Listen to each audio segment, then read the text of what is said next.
अस्सलामुअलैकुम, कैसे हैं आप सब।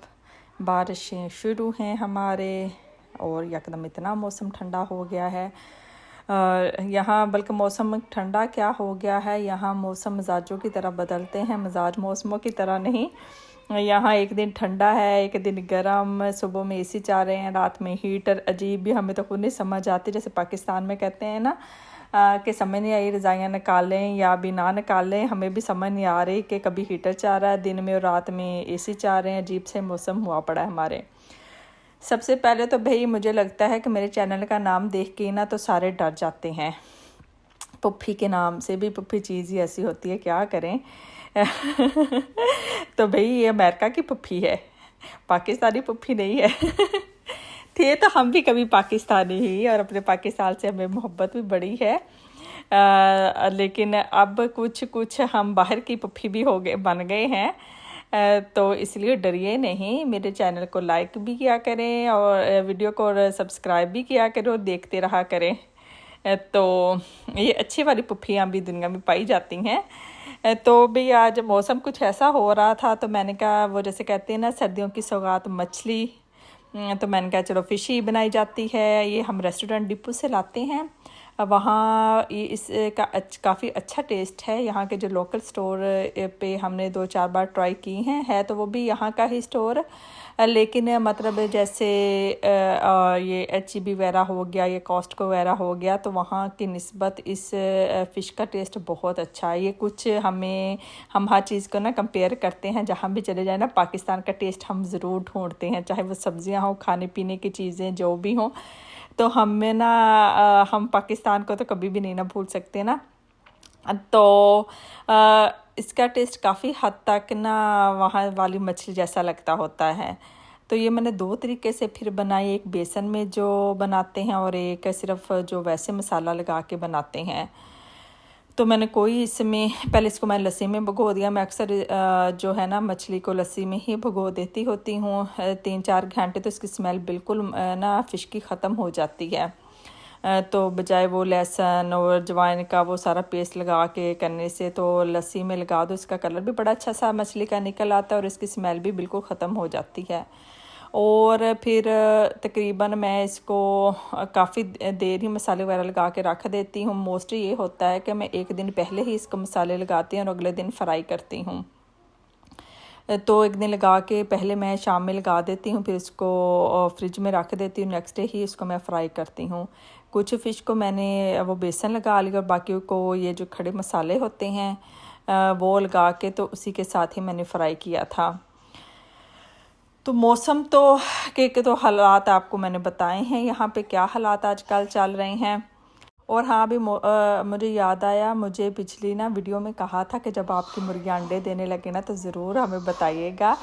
तो भाई हमारी ये एक मुर्गी ने अंडा देना शुरू किया। मैं तो समझी 3 ने दिए हैं, तो मौसम काफ़ी ख़राब था तो मैं 3-4 दिन नहीं दे सकती, बस उनको दाना पानी डाल के आ जाती थी। तो मैंने चेक नहीं की, एक दिन इकट्ठे 3 अंडे मुझे नज़र आए, मैं समझी 3 मुर्गियाँ देने लग गई हैं।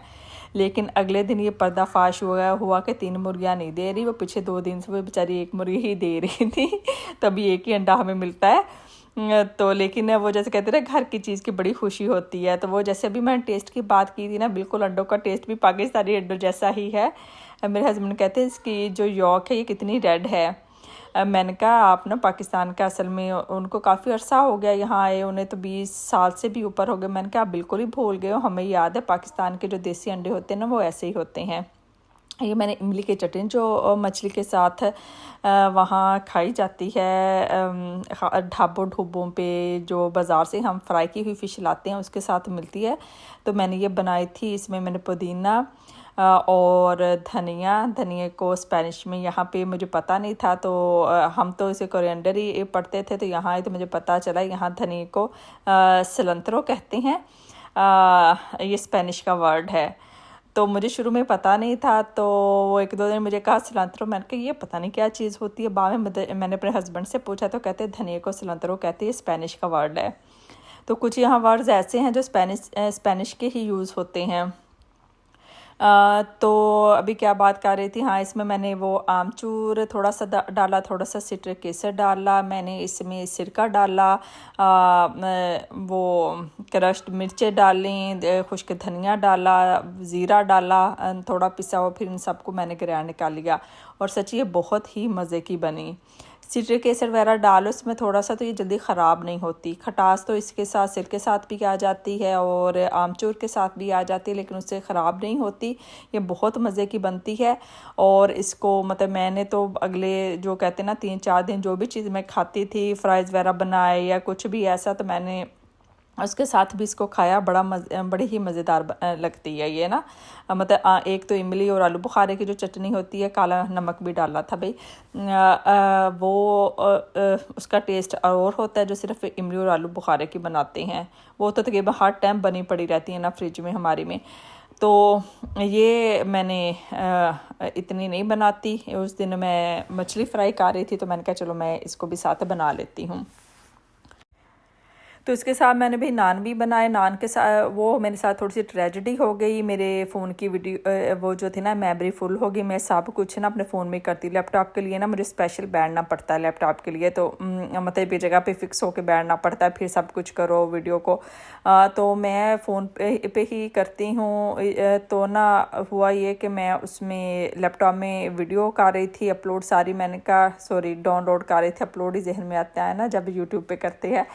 तो वो उसमें मैंने कहा सारी कर दूँ तो फ़ोन की में से ना डिलीट कर दूँ। तो उसमें मेरा ख्याल मुझसे ना सारी ही वीडियो डिलीट हो गई नान की। तो उसकी मैं सिर्फ तवे पर डलता ही आपको नज़र आएगा, उसके बाद उस पर कुछ नज़र नहीं आएगा।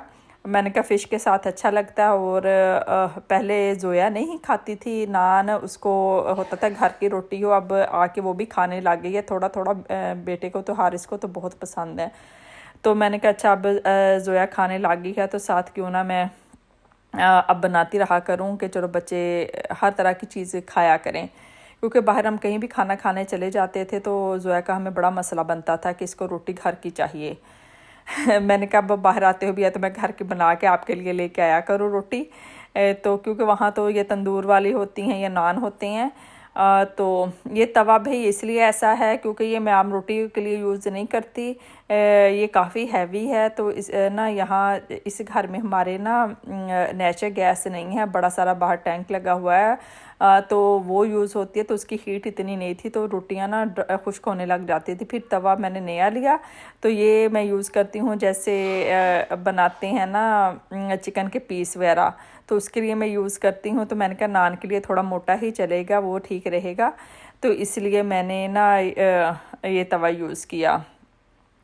तवे भाई साफ़ करना भी कौन सा आसान है, अगर डेली उसको धो तो रोटी उसके ऊपर वो बहुत ही चिपकने लग जाती है। हालांकि मैं जब भी रोटी बनाती हूँ हल्का सा ऑयल ज़रूर लगाती हूँ पहले तवे पे, और अगर ना धो तो वो फिर गंदा बड़ा हो जाता है। तो अब तो मैं यही करती होती हूँ, बजाय एक दफ़ा साफ़ करने के डेली शाम में जब बर्तन धोती हूँ तो उसके साथ ही डेली तवे को भी मांज मूंज लेती हूँ। तो ये मैंने अगला दिन आ गया है हमारा। तो अगला दिन तो हमारा तभी से चल रहा था, खैर जब से वो मैंने चटनियाँ वगैरह बनाई। तो ये सिर्फ मैंने एक दिन पहले इसको मसाला लगा के रखा था मछली को धो के। तो अब मैंने इसको फ्राई मैंने कहा कर लूँ, साथ नान भी मैंने बना लिए, नान पहले बना के रख लिए थे मैंने तो हॉट पॉट में। और अगर मैं आपको सीरियसली बताऊं तो मुझे जो बग़ैर बेसन के मछली थी ना वो मुझे ज़्यादा मज़े की लगी इसके बेसन वाली। हालांकि हमेशा मुझे बेसन वाली अच्छी लगती है क्योंकि मुझे लगता होता है कि दूसरे का मसाला जल के ना तो उसका इतना टेस्ट नहीं आता। जलता तो नहीं, मेरा मतलब मसाला काफ़ी हद तक उतर जाता है उसका, लेकिन पहली बार ऐसा हुआ मुझे ना दूसरी मछली ज़्यादा अच्छी लगी बग़ैर बेसन के। तो अब ये फ़िश तो फ्राई हो रही है, साथ साथ अभी मैं आपको बताऊं मैं आज बड़े दुख में बैठी हुई हूँ क्योंकि जो मेरी सब्ज़ियाँ मैंने बाहर लगाई थी वो इतने प्यारे मटर उगे हुए थे और कुछ सब्ज़ियाँ और उगी हुई थी, सलाद था, बंद गोभी थी। तो मैं सुबह गई हूँ, बाहर निकली हूँ तो मैंने जाके देखा कि बड़ी खाली खाली सी जगह लग रही है, मुझे समझ नहीं आई। तो अचानक ही मेरे जहन में मैंने कहा है मेरी सब्ज़ियाँ कहाँ गई। तो वो यहाँ ना जो खरगोश हैं बहुत फिरते हैं, बहुत ज़्यादा ना खरगोश पाए जाते हैं, घरों में फिरते नज़र आएंगे आपको ऐसे ही गलियों में। तो वो मेरा ख़ैर वो बदतमीज़ जो हैं वो उसकी जड़ों तक उनको खा गए। इतने प्यारे मटर उगे हुए थे, बड़े बड़े हुए थे। तो मुझे था कि हाय इस बार तो मटर भी हमारे घर के होंगे, लेकिन अफसोस की बात है कि वो सारी सब्ज़ियां मेरे खा गए, खरगोश मेरी सब्ज़ियां खा गए, जिसका दुख मैंने बहुत देर तक मनाया भी बैठ के। तो खैर अब हमारा सब कुछ तैयार हो गया है, तो अब इसको हम खाएंगे। आ जाए भी जिसने भी लंच करना है। साथ ही आपको थोड़ा सा बाहर का मौसम दिखा दूँ, पीछे कुछ दिनों से हमारी लगातार बारिश चल रही है, तो मैंने कहा थोड़ा सा आपको बाहर का भी दिखा दूँ मौसम। इसके साथ ही मेरी वीडियो ख़त्म होने वाली है। खुश रहें, खुश रखें। अल्लाह हाफिज़। वीडियो को लाइक कीजिएगा, चैनल को सब्सक्राइब कीजिएगा। अल्लाह हाफिज़।